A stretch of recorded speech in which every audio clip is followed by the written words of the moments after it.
People sometimes make terrible decisions. And of course, who runs a business? People, right? And of course, they make terrible decisions sometimes too.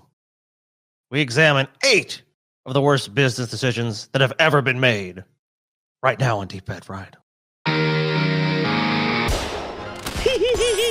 Hi, everyone. It's your old pal Mickey here with a direct order. I mean, an option that you are strongly encouraged to take advantage of. You will click the link below.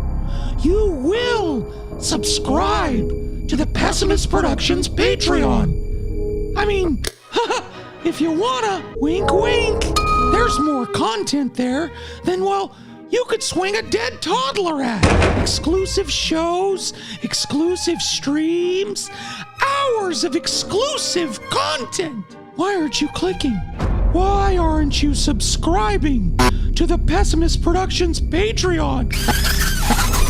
You're making Mickey sad.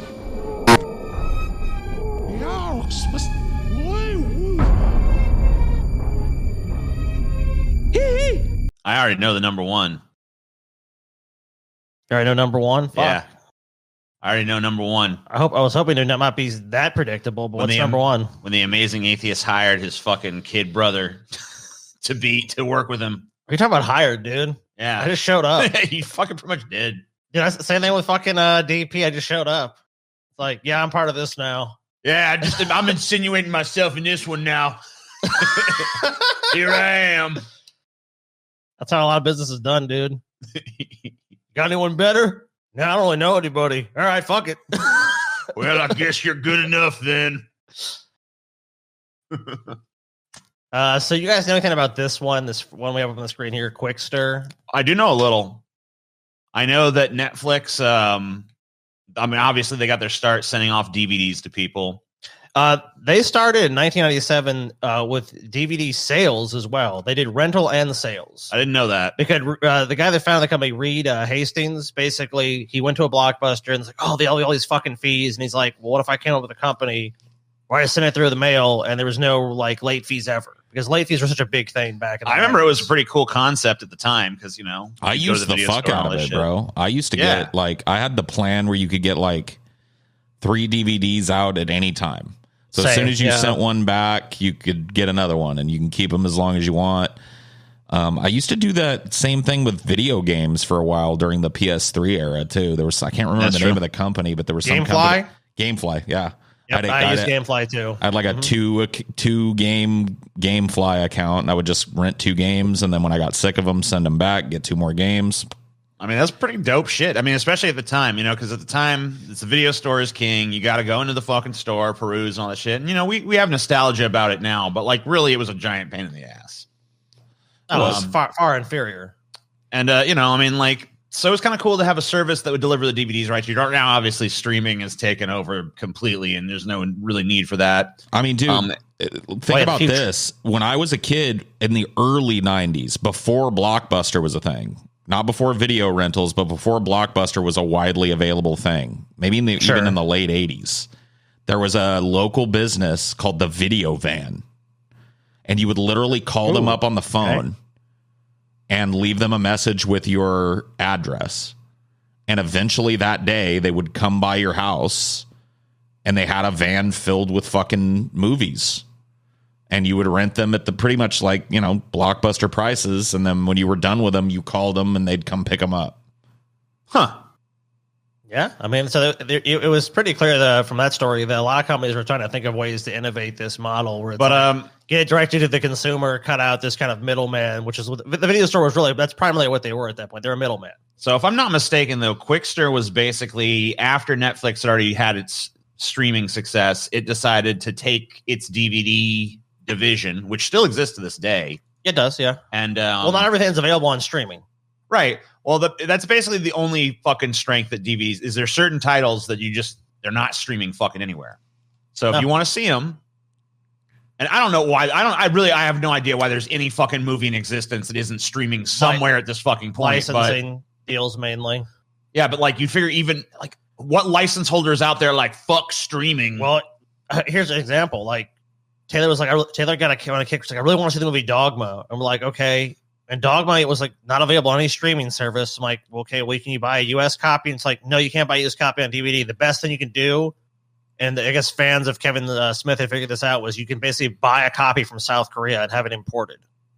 And then that's you can crazy. watch. Yeah, that's there's ridiculous. There is some weird license. I've heard about this, like weird shit with Dogma where the license is like in fucking purgatory, basically. It happens, but it has to be legally done. So basically, Netflix, I mean, if you don't know, I guess you live under a fucking rock or something, is an American over-the-top media service, an original programming production company, which is kind of a, people don't think of that much. Like, oh, they're a streaming service. They're also a huge production company. Well, yeah, I mean, that's true. Well, they've produced fucking mountains of content at this point. Just people just don't think about that regularly. It's like they kind of think like, okay, they're a streaming company, but really they're in the entertainment business as well. It offers subscription-based video on demand from a library of films and television series. Actually, I didn't know this. 40% which of Netflix programming is actually original programming produced. I believe it at this point. I mean, obviously, when they first started, it was like, I don't even remember what when they first started doing their own shows and shit. It was like, wow, they're doing their own shows, and now it's like, Jesus, stop. That's why I canceled my Netflix. Because like I started seeing less and less actual movies that I wanted to watch, and more of them trying to foist some new Netflix series or Netflix movie on me, and I've just been burned by too many of those. They're they're schlock. Their track record is not great. It just seems like they have like a rubber stamp of approval to anyone. Well, the reason you saw that happen is because of really bad licensing deals early on. Like Stars, like I think it was like Amazon or one of these companies, they licensed their whole catalog for like 5 years for like $20 million. Right. So the companies early on, especially entertainment companies, did not realize the value of these streaming services. So they basically were just like, whatever. Well, Netflix was pretty smart to start doing its original programming because well, the cost is what I'm saying. So obviously, when the companies realize what the value of these streaming properties I mean, were, pretty much everyone wanted to launch their own at that point. Like now, all these companies have their own streaming services for their media libraries because they're like, wait a minute, why would we let Netflix make all this money? But they also let Netflix become this multi-billion-dollar player. But we're talking about Qwikster here. So as of the second quarter in 2021, Netflix has roughly 209 million global paid memberships, an increase of more than 60 million subscribers from the same time period last year. So Netflix is growing rapidly overseas. The U.S., they've kind of stagnated. Obviously, a lot more competition here for the streaming dollar. But there's way too many streaming services at this point. But we're going to talk about Netflix's most infamous misfire, which is Qwikster. So if you were not really paying attention at the time period, on September 18th, 2011, Netflix announced its intentions to rebrand and restructure its DVD home media rental service as an independent subsidiary called Qwikster, separating DVD rental and streaming services. Andy Rendich, a 12-year-old, not 12, a 12-year-old, no, a 12-year, no, I'll give it a 12-year-old. I found a 12-year-old Netflix veteran that we're talking about. They put no a wonder 12-year-old in charge. Decisions. He's only a kid, for fuck's sake. Yeah, he's only a kid. This guy in my mind is a kid from now. He's 12 years old. Was to be the CEO of Qwikster. No wonder it was going to fail. Qwikster would carry video games, whereas Netflix did not. So they're actually going to also roll out video games as part of this. It's probably can be with GameFly. Right. It was also announced that the rebranded service, we already know they had video game rentals. Just said that. Yeah.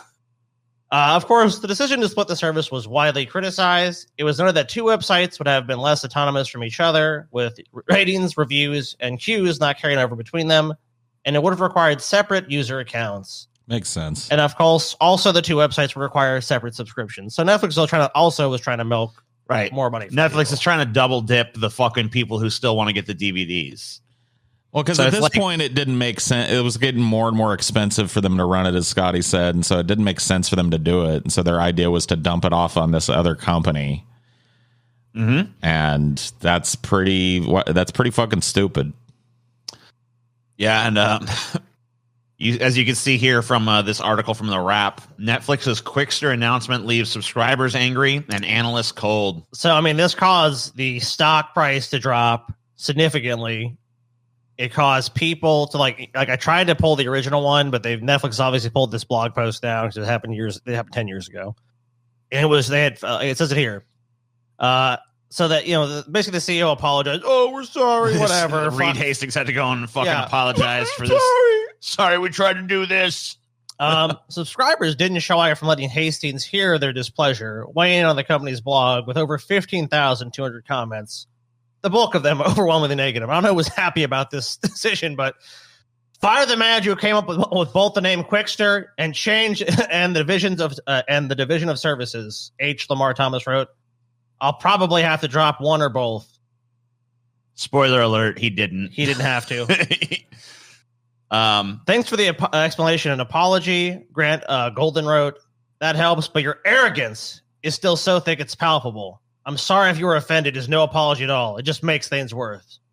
Well, then don't thank him for the apology, dipshit. Well, obviously, this guy's being very sardonic. "I just got your email, and as a longtime customer, quite frankly, found it to be offensive and perhaps a devastating miscalculation for your business." David Isaacson wrote, "Your best customers are those like myself that use the DVD and streaming services. But those are the very customers that you're alienating." Damn you! I mean, back then he kind of had a point. It's like using both things because streaming was not as big of a deal in 2011.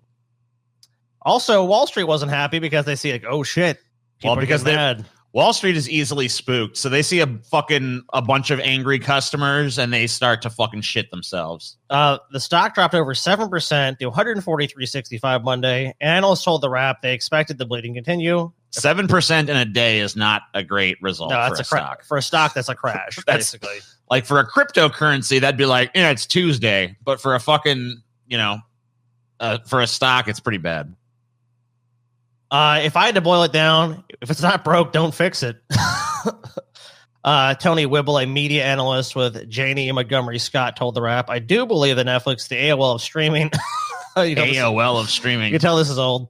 "And now Wall Street has the tools to value the sum of its parts, and it's going to be less than the whole." Well, of course. The other thing that doesn't make any sense about this is like Netflix has to be in the position to know that this Qwikster business model is not long-term going to be a fucking thing anymore. Oh, it actually mentions the deal here. I guess it actually was Netflix that did the deal with Stars I was talking about. Obviously, they didn't renew the deal because I said $20 million. I mean, that's... Yeah, Stars is not going to fucking license their shit again for that. They probably were already kicking themselves the first time they did it. Oh, God. I'm sure that contract was ironclad. So at this time, for Netflix watchers, it was another blunder coming on the heels not just of a 60% price increase on the most popular subscription service, but also the deal Stars. Yeah, so this is coming on in this time period, too. They had raised their prices over 60% because the streaming shit was also getting expensive. They had to make these deals. I mean, it's a difficult market. And, of course, these other companies are now starting to wake up because at first they're just like, yeah, you can have the streaming rights. We don't care. Who gives a fuck? Right. But then it's like, wait a minute. These things are actually worth something. Why are we letting them monetize all our work, which led to the fucking current climate of just like literally every shitbird studio and fucking TV network has their own $15 a month Paramount fucking Plus, HBO Max, CBS Prime. You know what I mean? It's like, man. Disney Plus, everything's a fucking plus, you guys.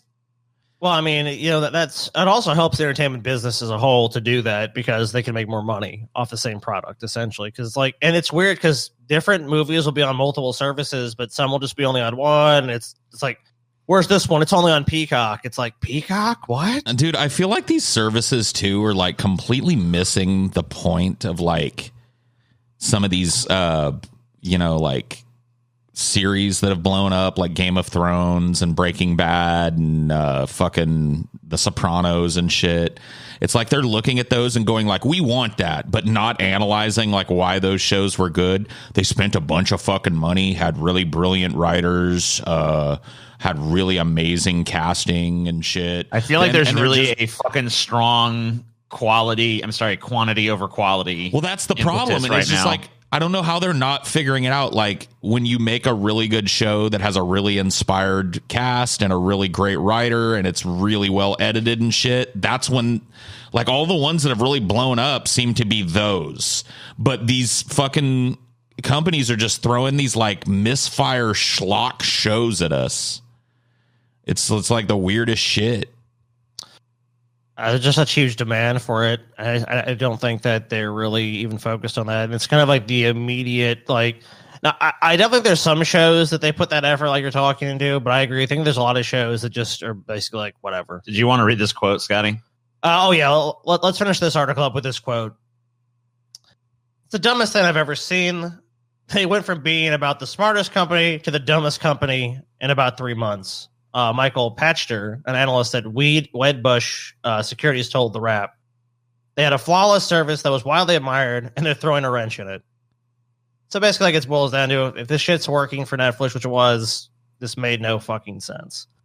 Netflix kills Qwikster. Yeah, price hike lives on. Basically, a month later, they just had to throw in the towel. Yeah, they're just like, no, sorry. Bowing to customers' anger and confusion over its move to divide its streaming and DVD offerings, Netflix is reversing itself, snuffing the plan to offer DVDs by mail via a new service called Qwikster. News of the backpedaling move was published on the company's blog early Monday. I guess they had announced it in July. So my information. So it'd been 3 months. So after about 3 months of we're gonna do Qwikster, they're like, no, we're not. Well, you know what? It was funny because the way they looked at it was like, okay, let's announce this big change and let's announce this price increase. And they're like, okay, we can keep one of them. It's like, all right, keep the price increase. Fuck Qwikster. I will say this though. This is Netflix stock over time. This is around the time these decisions were happening over here. And as you could see, well, they wrote out this like reluctance people had to start giving up their video library and their physical media and start relying on their internet connection for their like that happened between the years of probably like 2012 and 2020. You know what I mean? It looks like their stock here was let's see. I can't really tell where it's at, but I mean, it was pretty. I mean, compared to what it is now, very low. Basically nothing. I mean, it was in the doldrums to this. Yeah, it was in the doldrums for a while. About $50 maybe there, $50 a share, and now what's it going? $600 a share, 600 something, $593 a share. So if you would have if you'd have bought this dip and held on till now, you'd be pretty fucking well. That's a 10 times return on your investment. It's something you have to consider too with companies. I mean, is that the fact that just because there's a bad decision made, it doesn't always sink a business. So sometimes it can, especially the one the size of Netflix. But Netflix was able to realize very quickly, like, this was a bad decision. Obviously, the management was realized, like, well, it's better just to make more money on our product than to do this stupid spinoff. And it ultimately didn't really affect anything. And people naturally migrated away from DVD anyways. Like, they were trying. The big problem with this decision was they're trying to force the consumer's hand before the consumer's actually ready.